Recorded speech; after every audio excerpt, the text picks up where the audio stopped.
Welcome to Get to Know Your District. I'm Tom Turbiville right here on Channel 16, and we're visiting with the principal of Rudder High School, Bennie Mays, in his second year at Rudder. Bennie, let's talk about the start of the school year.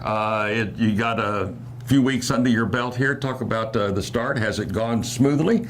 I know you hope it did. Did it? Well, I would have to say yes. This year compared to the beginning of last school year has been an amazing year.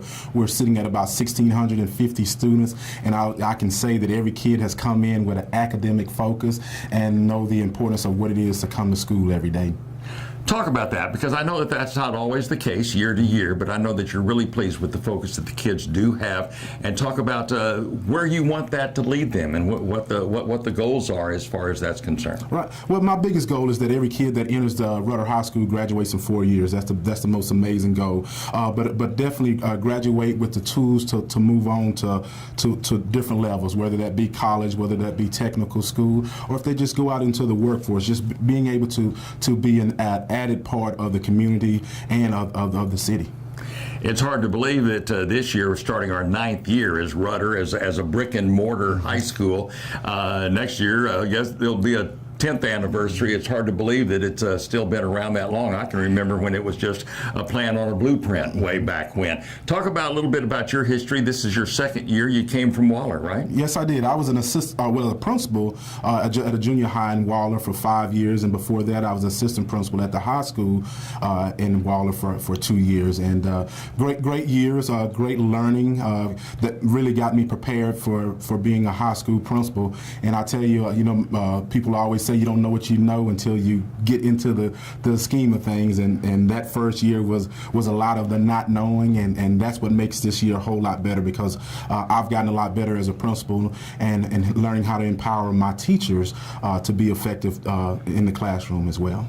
When you say you've gotten a lot better as a principal, what are the biggest challenges these days with the kids, the way they've changed over the years and what their interests are and what their distractions are and everything? What are the biggest challenges of being a principal? Because you're with these parents' kids most of the day during the school year. That is correct. Coming from the middle school, as an adult, those kids, they look up to you and they're looking for your leadership and your guidance. But when you get to the high school level, a lot of those kids are already adults and they're doing adult things. They're already working. They're already looking toward their future. And so that is definitely a big challenge to get them to understand how important school is and the importance of what school will do for them once they graduate. So that's definitely a large challenge. The attendance is a challenge sometimes, because sometimes some kids don't deem that coming to school is important.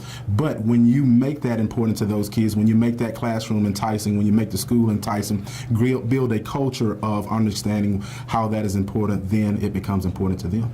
Yeah, the old worn out concept of the principal and going to the principal's office and he's nothing but a disciplinarian and anxiousness of having to go deal with the principal, those are really false premises these days. You can't be a friend, you've got to be a leader, but it's the connection with the kids and the positive connection with the kids that makes your job what it is. Right. It's definitely a fine line that's drawn, because on any given day you have to be the principal with the stern hand, you have to be the counselor, you have to be the teacher. It's all those different things that plays a role in sitting in that hot seat, because you play all aspects of a campus, and you have to know your kids and you have to know what they're bringing to the campus. I always tell my teachers when I'm in faculty meetings that you have to know what's in that kid's backpack, and what I mean by that is what they're bringing on heavily on their heart every day to school, because a kid might act out in class or may say something that is not appropriate to the teacher, but you have to dig down and find out what is that reason why, what is the why, because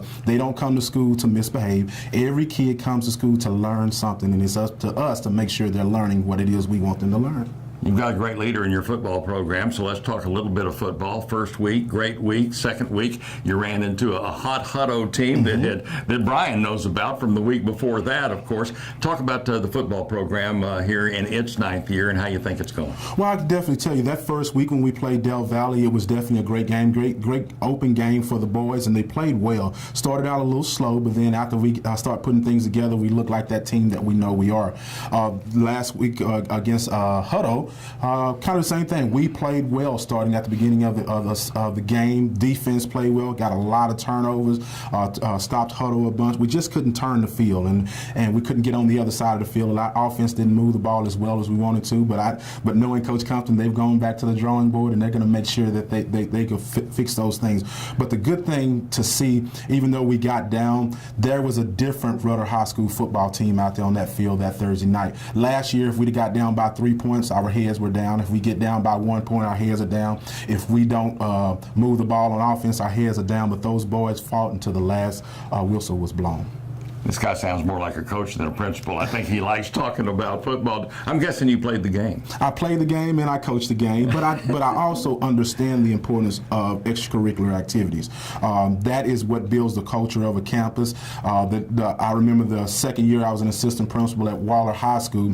We went to the semifinals in football, and just the behavior of the kids changed, the behavior of the parents changed, and I know as a principal, I understand the importance of all extracurricular activities, because once you have those kids buy into something, then it's easy to be able to get them to understand why they're there.